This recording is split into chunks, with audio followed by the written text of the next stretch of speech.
ছেলেটাকে তার বন্ধু টেনে নিয়ে যাচ্ছিল আর পুলিশ বারবার গুলি করতেছিল। সেই ছেলেটা আমার ভাই।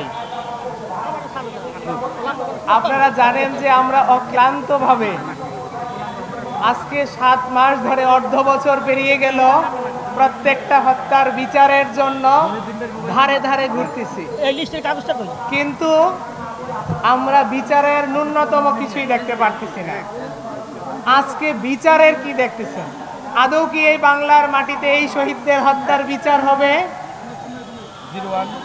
আমরা বিচারের যেই প্রগ্রেস সেটা মাইনাস লেভেলে দেখতে পাচ্ছি। সব সময় যেটা আমি বলে থাকি যে একটা হত্যার জন্য যদি একজন দায়ী থাকে তাহলে 2000 হত্যার জন্য 2000 মানুষ গ্রেফতার করার কথা ছিল, হোক সেটা পুলিশ বাহিনী হোক সেটা হেলমেট বাহিনী। যদি একটা হত্যায় 2টা মানুষ জড়িত থাকে তাহলে 2000 হত্যার জন্য 4000 মানুষ গ্রেফতার হওয়ার কথা ছিল, হোক সেটা পুলিশ হোক সেটা হেলমেট বাহিনী। এই সরকারটা আমাদের সরকার থাকাকালীন সময়ে আমরা কেন বিচারের জন্য রাস্তায় রাস্তায় যেতে হবে? কয়টা আসামি গ্রেফতার করেছে, কয়টা পুলিশ বাহিনী গ্রেফতার করেছে?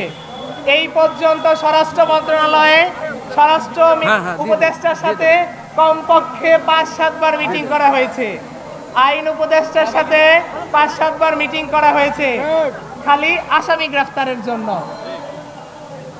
আসামি গ্রেফতার তো দূরের কথা, একজন এখন আছে ক্ষমতা নিয়ে ব্যস্ত। কেউ আছে ক্ষমতায় টিকে থাকার দ্বন্দ্বে, কেউ আছে ক্ষমতায় যাওয়ার দ্বন্দ্বে।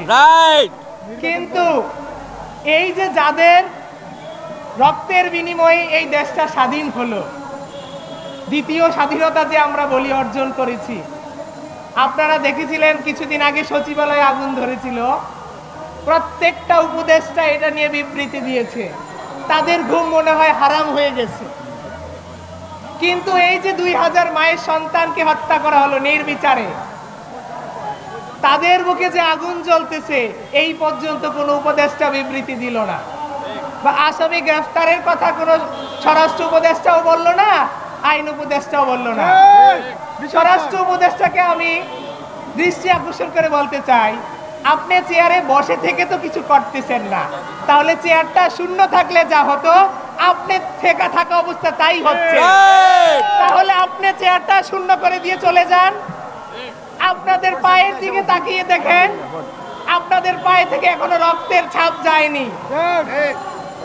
এই শহীদদের রক্ত পাড়িয়ে আপনারা ক্ষমতায় গেছেন।